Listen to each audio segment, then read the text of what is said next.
കുട്ടിയുടെ ജീവനെടുക്കാനുള്ള ഒരു പദ്ധതിയാവാം, അല്ലെങ്കിൽ മറ്റേ അതിനെ കൃത്യമായിട്ട് എനിക്കില്ല. കാരണം 3 പേര് പോകുന്നുണ്ടെങ്കിൽ കുട്ടിയുടെ അവരുടെ കയ്യിൽ മാസ്കിംഗ് ടൈപ്പൊക്കെ ഉണ്ടായിരുന്നു കുട്ടി പറഞ്ഞത്. മുഖം മറച്ചു ചുറ്റി വെക്കാൻ വേണ്ടി ഇത് ചെയ്യാൻ വേണ്ടിയിട്ട്. അപ്പം അങ്ങനെയുള്ള സാഹചര്യം ഉണ്ടെങ്കിൽ തീർച്ചയായും അവരുടെ ലക്ഷ്യം ഒരുപക്ഷെ വേറെ എന്തെങ്കിലും ആയിരിക്കാം. കോഴിക്കോട് മുക്കത്ത് ഒരു ഹോട്ടൽ ഉടമ അയാളുടെ ഹോട്ടലിലെ ഒരു ജീവനക്കാരിയായ പെൺകുട്ടിയുടെ മുറിയിലേക്ക് കടന്നു ചെല്ലുന്നു, അതേ ഹോട്ടലിലെ വേറെ 2 ജീവനക്കാരുമായിട്ട്. എന്നിട്ട് ആ പെൺകുട്ടിയെ ഉപദ്രവിക്കാൻ ശ്രമിക്കുന്നു. ഇവരിൽ നിന്ന് രക്ഷപ്പെടാൻ വേണ്ടി ആ കുട്ടി താമസിക്കുന്ന ബിൽഡിങ്ങിന്റെ മേളിൽ നിന്ന് കുട്ടി താഴത്തേക്ക് ചാടുന്നു. ഇന്ന് ആ കുട്ടി കോഴിക്കോട് മെഡിക്കൽ കോളേജിൽ ഗുരുതര പരിക്കുകളോടെ ചികിത്സയിലാണ്. ഇന്നേക്ക് എനിക്ക് തോന്നുന്നു 5 ദിവസമായി ഈ ഒരു വിഷയം നടന്നിട്ട്. ഇന്നലെ ഒക്കെ ആയിട്ടാണ് മെയിൻ സ്ട്രീം ചാനലുകളിൽ ഈ ഒരു വാർത്ത അങ്ങോട്ട് വരാൻ തുടങ്ങിയത്. അപ്പോൾ ഈ ഒരു വിഷയം നിങ്ങളും ഭൂരിഭാഗം ആളുകളും ചിലപ്പോൾ അറിഞ്ഞിട്ടുണ്ടാവുമായിരിക്കും. പക്ഷെ നിങ്ങൾ അറിഞ്ഞത് വാർത്താ ചാനലുകൾ വഴി നിങ്ങൾ കേട്ട വാർത്ത മാത്രമാണ്. അതിൻ്റെ അപ്പുറത്തേക്ക് ഇതിൻ്റെ അകത്തെ കുറച്ച് കാര്യങ്ങൾ ഒന്ന് ഡീകോഡ് ചെയ്യണമെന്ന് എനിക്ക് തോന്നി. പ്രത്യേകിച്ച് ഇന്നലെ ഞാൻ കണ്ടു ഈ ഒരു പെൺകുട്ടിയുടെ ഒരു കസിൻ ഒരു ചാനലിൽ വന്ന് കുറച്ച് കാര്യങ്ങളൊക്കെ സംസാരിക്കുന്നത് കേട്ടു. ഞാൻ ഈ ഒരു വിഷയത്തിൽ 2 പെർസ്പെക്റ്റീവാണ് സംസാരിക്കാൻ പോകുന്നത്. ഒന്ന്, ഈ പെൺകുട്ടിയുടെ ഭാഗത്ത് നിന്ന് ഞാൻ സംസാരിക്കും.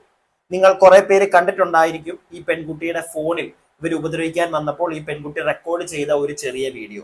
നമുക്ക് അതിൽ നിന്ന് തന്നെ തുടങ്ങാം. ഞാൻ ഇവിടെ കാണിച്ചു തരാം. നിങ്ങൾ വളരെ ശ്രദ്ധയോടെ എന്താണ് അതിൽ സംസാരിക്കുന്നത് എന്നുള്ളതൊന്ന് കേൾക്കുക.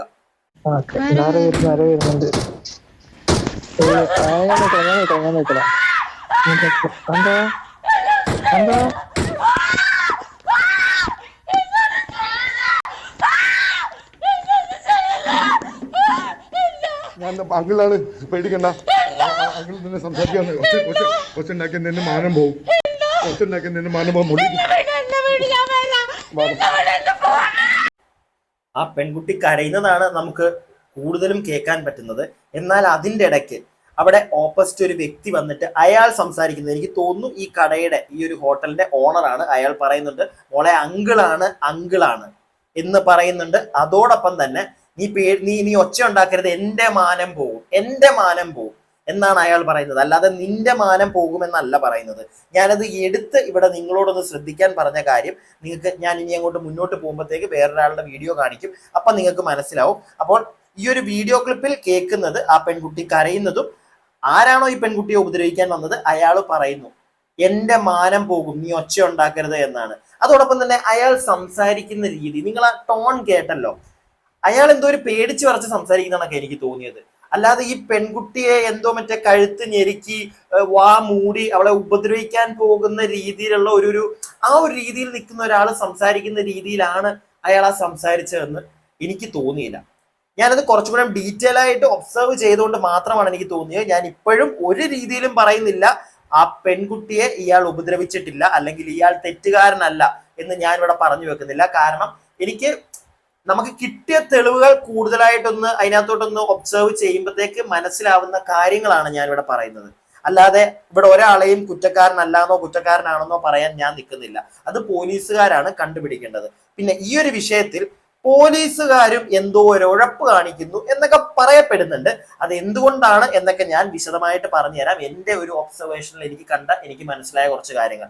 അതിനു വേണ്ടിയിട്ട് ഇനി ഈ ഒരു പെൺകുട്ടിയുടെ ഒരു ബന്ധു ഒരു ചാനലിനോട് കുറച്ച് കാര്യങ്ങൾ പറയുന്നുണ്ട്. നിങ്ങൾ അതൊന്ന് കേൾക്ക്, എന്നിട്ട് ഞാൻ ബാക്കി പറയാം. ഈ സംഭവം നടന്നിട്ട് ഇന്നേക്ക് ഏകദേശം ഒരു 4 ദിവസമായി, 4ാമത്തെ ദിവസമാണ്. അപ്പോൾ ഇതുവരെ പോലീസിന്റെ ഭാഗത്തുനിന്ന് ഒരു നീക്കം പ്രതിയെ പിടികൂടാനോ മറ്റു കാര്യങ്ങളോ, ഞാൻ നിരന്തരം പോലീസ് സ്റ്റേഷനായിട്ട് ബന്ധപ്പെടുന്നു, ഓഫീസേഴ്സായിട്ട് ബന്ധപ്പെടുന്നുണ്ട്. എല്ലാവരും പറഞ്ഞു പ്രതിയെ പിടികൂടി മാത്രമുള്ള സഫീഷ്യന്റ് ആയിട്ടുള്ള ഒരു തെളിവ് നമ്മുടെ കയ്യിലില്ല. ഇന്ന് ഇത്രത്തോളം ഒരു വീഡിയോ പോലും പുറത്തു പോയിട്ടും ഇതുപോലുള്ള എത്രയോ തെളിവ് നമ്മൾ വീണ്ടും പോലീസിന് ഹാജരാക്കാൻ പറ്റും. നമ്മുടെ കയ്യിൽ ഡിജിറ്റൽ തെളിവും എല്ലാം ഹാജരാക്കാൻ പറ്റും. എന്നിട്ടും പോലീസ് എന്തുകൊണ്ടാണ് ഈ ഇരുട്ടിൽ തപ്പുന്നത് നമുക്ക് മനസ്സിലാക്കാൻ പറ്റുന്നില്ല. കാരണം ഒരുപാട് തവണ എന്തൊക്കെയോ ദുരൂഹത ആള് ഇവിടെ. ഓക്കെ, അപ്പോ ഈ വ്യക്തി പറയുന്നത് പോലീസുകാർ എന്തിനാണ് ഇരുട്ടിൽ തപ്പുന്നത് ഇത്രയും ദിവസമായി. ഇന്നലെയാണ് ഈ ഒരു വീഡിയോ, ഞാനിപ്പോ നിങ്ങളെ കാണിക്കുന്ന വീഡിയോ ഇന്നലത്തെ വീഡിയോ ആണ്. അപ്പൊ ഇന്നലത്തേക്ക് 4 ദിവസമായിട്ടുണ്ടായിരുന്നു. അപ്പൊ ഈ 4 ദിവസമായിട്ടും പ്രത്യേകിച്ച് ഇങ്ങനൊരു ക്ലിപ്പൊക്കെ പുറത്തു വന്നിട്ടും എന്തുകൊണ്ടാണ് പോലീസുകാർ അറസ്റ്റ് ചെയ്യാത്തത്? അല്ലെങ്കിൽ എവിടെ ആ വ്യക്തി, ഈ കടയുടെ ഉടമ, ആ ഒരു ഹോട്ടൽ ഉടമ എവിടെ?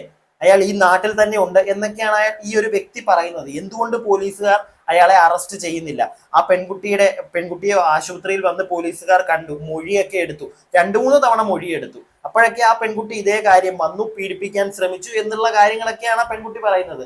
എന്നിട്ട് എന്തുകൊണ്ട് പോലീസുകാർ അറസ്റ്റ് ചെയ്യുന്നില്ല, അല്ലെങ്കിൽ എവിടെ ഈ ഉപദ്രവിച്ച ആളെവിടെ, എന്തുകൊണ്ട് പോലീസുകാർ കണ്ടെത്തുന്നില്ല അയാളെ എന്നുള്ളൊരു ചോദ്യം ചോദിക്കുമ്പോഴത്തേക്ക് എനിക്ക് രണ്ട് കാര്യങ്ങളാണ് ഇവിടെയും പറയാനുള്ളത്. ഒന്ന്, പോലീസുകാർക്ക് ഈ ഒരു പ്രൂഫ്, നിങ്ങളിപ്പോ ഞാൻ കാണിച്ച ആ ഒരു പ്രൂഫ്, ആ കുട്ടി കരയുന്നുണ്ട്, എല്ലാം ഉണ്ട്, കേൾക്കുമ്പോൾ നമുക്ക് സങ്കടം തോന്നുന്നുണ്ട്, പക്ഷെ ആ ഒരു പ്രൂഫ് കൊണ്ട് മാത്രം അയാളെ അറസ്റ്റ് ചെയ്യാൻ പറ്റുമോ എന്നുള്ളൊരു കാര്യമായിരിക്കും പോലീസുകാർ ചിന്തിക്കുന്നത്. കാരണം അവിടെ ഈ പെൺകുട്ടിയെ അടിക്കുമോ അല്ലെങ്കിൽ ഒച്ച വെച്ച് അവളെ തെറി പറയുമോ അങ്ങനെ ഒന്നും കാണുന്നില്ല. ആ പെൺകുട്ടി ഒച്ച വെക്കുന്നുണ്ട്, കരയുന്നുണ്ട്, പക്ഷെ അവിടെ ഓപ്പോസിറ്റ് നിൽക്കുന്ന ആള് പറയുന്നതും കൂടെ ഒരു കാര്യം നിങ്ങൾ ശ്രദ്ധിക്കണം. ഞാൻ അതാണ് നേരത്തെ കേൾപ്പിച്ചത്. എന്റെ മാനം പോവും, നീ ഇങ്ങനെ ഒച്ച വെക്കാതെ അങ്കിളല്ലേ എന്നുള്ള രീതിയിൽ അയാൾ പറയുന്നുണ്ട്. അത് ഞാൻ പറഞ്ഞല്ലോ, നമുക്ക് രണ്ട് രീതിയിൽ എടുക്കാം. ഒന്നെങ്കിൽ അയാള് ഒരു ഭയങ്കര വൾഗറായിട്ടുള്ള വളരെ മോശം ഒരു വ്യക്തി, അയാൾ അങ്ങനെ എന്തോ ബിഹേവ് ചെയ്യാൻ പോയപ്പോഴത്തേക്ക് ഒച്ച വെച്ചപ്പോഴത്തേക്ക് അയാൾ രക്ഷപ്പെടാൻ വേണ്ടി പറഞ്ഞത്. ഇല്ലെങ്കിൽ ഈ പെൺകുട്ടി തെറ്റിദ്ധരിച്ച് ചിലപ്പോൾ ഇങ്ങനെ ഒച്ച വെക്കുമ്പോൾ ഇയാൾ പറയുന്നു മോളെ ഇങ്ങനെ ഒച്ച വെക്കാതെ. അങ്ങനെ രണ്ട് രീതിയിൽ നമുക്ക് ഇതിനെ എടുക്കാം. ഓക്കെ, നിങ്ങൾ അങ്ങനെ എടുക്കാൻ വേണ്ടി മാത്രം ഞാൻ പറയുന്നതാണ്, അങ്ങനെയാണ് സംഭവിച്ചതെന്നല്ല ഞാനിവിടെ പറയുന്നത്. അങ്ങനെയും സംഭവിക്കാം, ഇല്ലെങ്കിൽ അങ്ങനെയും സംഭവിച്ചു കൂടെ എന്നുള്ളൊരു കാര്യമാണ് ഞാൻ ചോദിക്കുന്നത്. ഓക്കെ, ഇനി നമുക്ക് ബാക്കിയും കൂടെ കേൾക്കാം. ബാക്കിയും കൂടെ കുറച്ചുകൂടെ ഒക്കെ കേട്ടപ്പോഴാണ് ഞാൻ ഈ രണ്ട് പെർസ്പെക്റ്റീവ് നിങ്ങളോട് സംസാരിക്കണമെന്ന് എനിക്ക് തോന്നിയത്. നിങ്ങൾ ഇതൊന്ന് കേൾക്കൂ. ഉണ്ടെന്നാണ് നമ്മളെ സൂചന, നമുക്ക് കിട്ടുന്ന സൂചന. അതുപോലെ തന്നെ പോലീസ് ഇത്രത്തോളം ഒരു ഗൗരവമായ വിഷയത്തിൽ നല്ല രീതിയിൽ ഇടപെടുന്നില്ല എന്നുള്ള ഒരു ഇത് നമ്മുടെ ഭാഗത്തുണ്ട്. ഈ സാധാരണ ഇത്തരം കേസുകളിലൊക്കെ യുവതികൾ മൊഴി അല്ലെങ്കിൽ ഇരകളുടെ മൊഴി തന്നെ ആവശ്യത്തിലധികമാണ് അല്ലെ? കൃത്യമായ മൊഴിയല്ലേ പെൺകുട്ടി ആദ്യ ഘട്ടം മുതൽ നൽകുന്നത്? കൃത്യമായ മൊഴി തന്നെയാണ് രേഖപ്പെടുത്തിയിട്ടുള്ളത്. ഇന്ന് ഒരു 3 മൊഴികൾ എടുത്തിട്ടുണ്ട്. ആദ്യത്തെ ദിവസം തന്നെ മൊഴി എടുത്തിട്ടുണ്ട്, രണ്ടാമത്തെ ദിവസം എടുത്തു, ഇന്നും മൊഴി എടുത്തിട്ടുണ്ട്. പക്ഷേ കുട്ടി അതിനകത്ത് പറഞ്ഞിട്ടുള്ളത് പീഡിപ്പിക്കാൻ ശ്രമിച്ചപ്പോൾ പ്രാണരക്ഷാർത്ഥം ഇതിന്റെ മുകളിൽ നിന്ന് താഴോട്ട് ചാടിയെന്നാണ്. പക്ഷേ എഫ്ഐആറിൽ പോലും അവർ കാണിച്ചിട്ടുള്ളത് ബാൽക്കണിയിൽ നിന്ന് വീണു എന്നൊക്കെയാണ്. അത് എന്തൊക്കെയോ ദുരൂഹതയിൽ നിന്ന് നമുക്ക് ഫീൽ ചെയ്യുന്നുണ്ട്. പ്രത്യേകിച്ച് പ്രതിയെ പിടികൂടാത്ത സാഹചര്യത്തിൽ ഇത്രയും ആയിട്ടും 4 ദിവസമായിട്ടും പ്രതിയെ കുറിച്ച് ഒരു സൂചനയില്ല എന്ന് പറയുന്ന ഒരു സാഹചര്യം ഉണ്ടായ സമയത്ത് നമുക്ക് ഇതിനകത്ത് ചില സംശയിക്കപ്പെടുന്ന ചില സാഹചര്യം ഉണ്ടായിരുന്നു. ഓക്കെ, ഇപ്പോ ഇദ്ദേഹം ഈ പറഞ്ഞത് കേൾക്കുമ്പോഴത്തേക്ക് എനിക്കും ഒരു സംശയം വരുന്നുണ്ട്. കാരണം എന്തുകൊണ്ടാണ് പെൺകുട്ടി കറക്റ്റ് ആയിട്ട് പറഞ്ഞ മൊഴി എന്തുകൊണ്ടാണ് എഫ്ഐആറിൽ അതേപോലെ എഴുതാത്തത്? പോലീസുകാർ എന്താണ് അതിലൊരു അനാസ്ഥ കാണിക്കുന്നത്? അത് എനിക്ക് മനസ്സിലായില്ല. Why they are doing like that?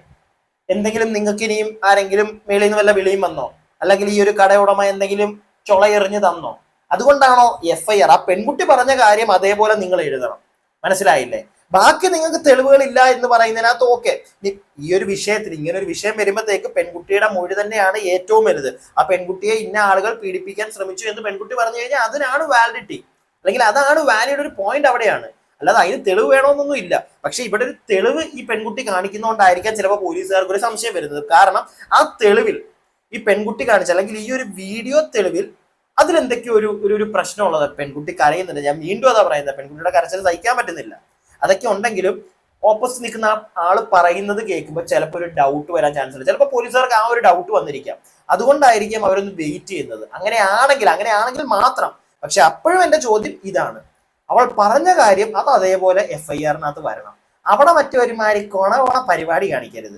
അവള് അവിടുന്ന് ചാടാനുള്ള കാരണം ഇതുകൊണ്ട് ഞാൻ ചാടി എന്ന് പറയുമ്പോൾ അത് അതുകൊണ്ട് തന്നെ ചാടി എന്ന് എഴുതണം. അവളെ പീഡിപ്പിക്കാൻ ശ്രമിച്ചപ്പോൾ അവൾ ചാടി അങ്ങനെ എഴുതണം. അല്ലാതെ ബാൽക്കണിയിൽ നിന്ന് പെൺകുട്ടി ചാടി അങ്ങനെ വെറുതെ അങ്ങോട്ട് ആ പീഡനം എന്ന് പറഞ്ഞ സാധനം കൂടെ എടുത്തങ്ങോട്ട് വെക്കണം. മനസ്സിലായില്ലേ? അത് അവള് പറഞ്ഞിട്ടുണ്ടെങ്കിൽ അത് ബാക്കി എല്ലാവരുടെയും കാര്യത്തിൽ അത് നിങ്ങൾക്ക് എടുത്ത് പൊക്കാമെങ്കിൽ ഈ ഒരു വിഷയത്തിലും എടുത്ത് പൊക്കാം. അവിടെ ഈ ഒരു വിഷയത്തിൽ മുക്കേണ്ട കാര്യമൊന്നുമില്ല. ബാക്കി അന്ന് നടന്ന സംഭവം വ്യക്തമായി എന്താണ് പറഞ്ഞത്? ഇയാൾ അങ്ങോട്ട് ചെല്ലുകയായിരുന്നു. അന്ന് ഇയാൾ അങ്ങോട്ട് 2-3 പേരെല്ലാം താമസിക്കുന്ന ഒരു വീടായിരുന്നു. അവിടെ 2 കുട്ടികൾ ഓൾറെഡി പോയിട്ടുണ്ടായിരുന്നു. അതും നിർബന്ധപൂർവ്വം പറഞ്ഞയച്ചതാണോ എന്താണെന്ന് അറിയില്ല, അതിന് പറയില്ല, കഥ എനിക്കറിയില്ല. 2 പേരും അവിടെ ഉണ്ടായിരുന്നില്ല. ആ കുട്ടി തനിച്ചായിരുന്നു അവിടെ ഉണ്ടായിരുന്നത്.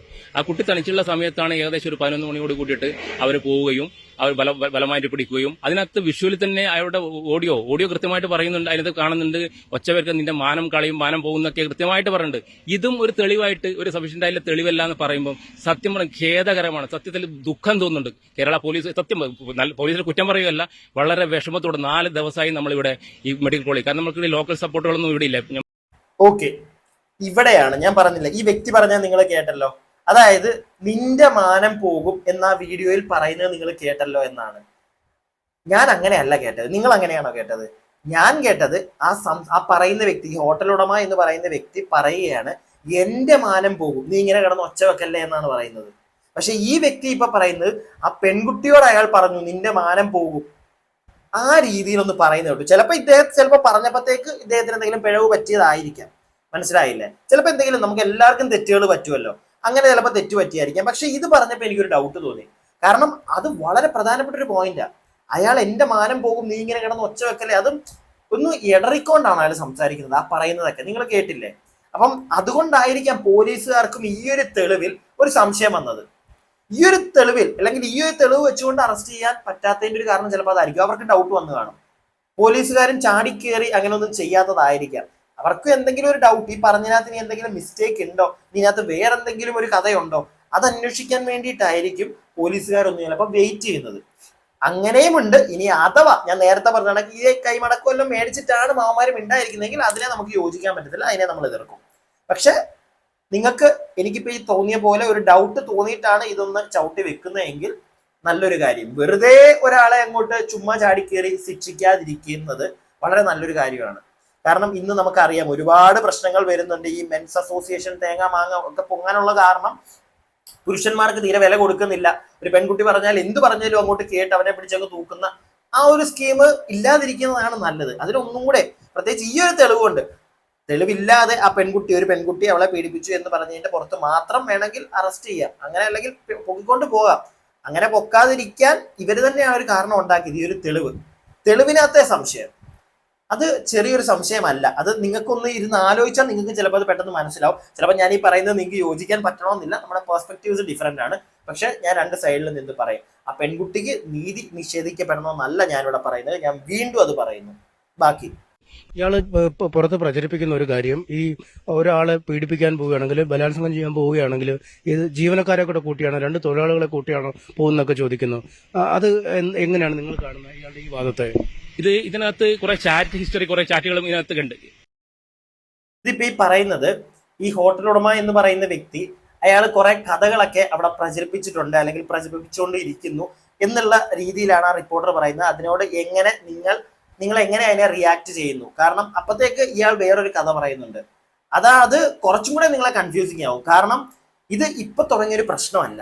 ഇപ്പൊ ഈ ഹോട്ടൽ ഉടമയും ഈ ചാടിയ പെൺകുട്ടിയായിട്ട് നേരത്തെ തൊട്ടേ കുറച്ച് പ്രശ്നങ്ങളുണ്ട്, മനസ്സിലായില്ലേ? അതെന്താണെന്താ ഇയാൾ പറയുന്നത് തന്നെ നിങ്ങൾ കേക്ക്, എന്നിട്ട് ഞാൻ കുറച്ച് കാര്യങ്ങൾ പറയാം. ഞാൻ കണ്ടിട്ടുണ്ടായിരുന്നു, എന്റെ കയ്യിലുണ്ട്. അതിനകത്ത് ഇയാൾ ഈ കുട്ടികളെ ത്രട്ടൻ ചെയ്ത് ഒരുപാട് ഭീഷണിപ്പെടുത്തുന്നുണ്ട്, ഒരുപാട് ഇവളുടെ മുകളിൽ കുറ്റങ്ങൾ ആരോപിക്കുന്നുണ്ട്. അപ്പോൾ ഈ കുട്ടി തന്നെ പറയുന്നുണ്ട്, ഈ കാര്യങ്ങളൊക്കെ നിങ്ങളെ ഭാര്യയോട് ഞാൻ അറിയിക്കും. ആ സമയത്ത് ഇവൾ വീണ്ടും ഭീഷണിപ്പെടുത്തുന്നുണ്ട് കാര്യം. അപ്പൊ കുട്ടി തന്നെ പറയുന്നുണ്ട്, നിങ്ങൾ എന്നെ കുറിച്ച് എന്തൊക്കെ അപവാദ പ്രചരണങ്ങൾ നടത്തുന്നുണ്ട്. അപ്പൊ ഇപ്പോഴെല്ലാം മുമ്പേ ഈ പ്രചരണങ്ങൾ നടത്തിയിട്ട് കുട്ടിയെ ബ്ലാക്ക്മെയിൽ ചെയ്യേണ്ട ഒരു തന്ത്രത്തിലേക്കാണ് അയാൾ പോയിക്കൊണ്ടിരുന്നത്. അതുകൊണ്ട് ഇയാള് അതിന്റെ ഒരു തുടർച്ചയായിട്ടാണ് വീട്ടിലേക്ക് ചെന്നത്, അല്ലേ? അതെ. അപ്പൊ എന്താണെന്നറിയില്ല, ഒരുപക്ഷെ അത് കുട്ടിയുടെ ജീവനെടുക്കാനുള്ള ഒരു പദ്ധതിയാവാം, അല്ലെങ്കിൽ അതിനെ കൃത്യമായിട്ട് എനിക്കില്ല. കാരണം 3 പേർ പോകുന്നുണ്ടെങ്കിൽ അവരുടെ കയ്യിൽ മാസ്കിംഗ് ടൈപ്പൊക്കെ ഉണ്ടായിരുന്നു കുട്ടി പറഞ്ഞത്.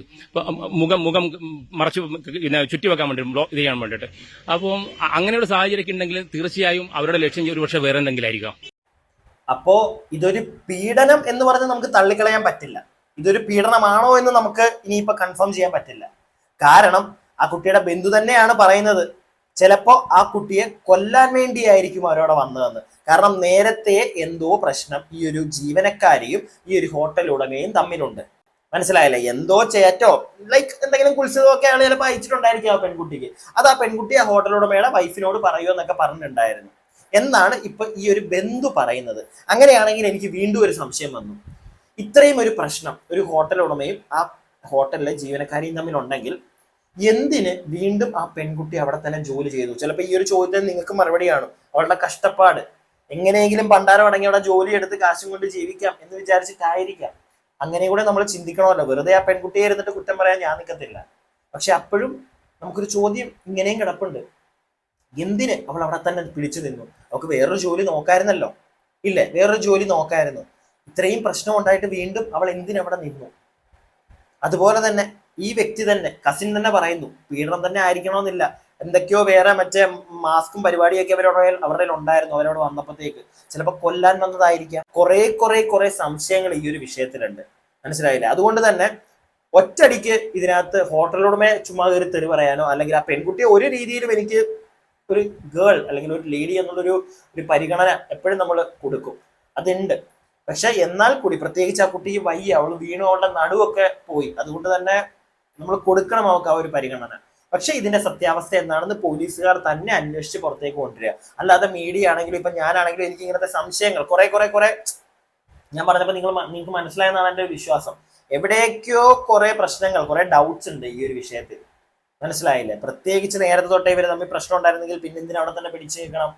പിന്നെ FIR-ലെ ഈ പോരായ്മകൾ പോലീസുകാർ അതുകൊണ്ടൊക്കെ തന്നെയാണോ, ഇവർക്ക് എന്തെങ്കിലും സംശയം ഉള്ളതുകൊണ്ടാണോ ഇത് കൂടുതലായിട്ട് കയറി അവനെ അങ്ങോട്ട് പൊക്കാത്തത്? ഇനി അവൻ ഇനി അഥവാ പോലീസുകാർക്ക് കൈമടക്ക് കൊടുത്ത് മറ്റെന്തെങ്കിലും സെറ്റ് ചെയ്ത് വെച്ചിരിക്കുകയാണോ? ഇങ്ങനെയുള്ള ഒരുപാട് സംശയങ്ങളുണ്ട്.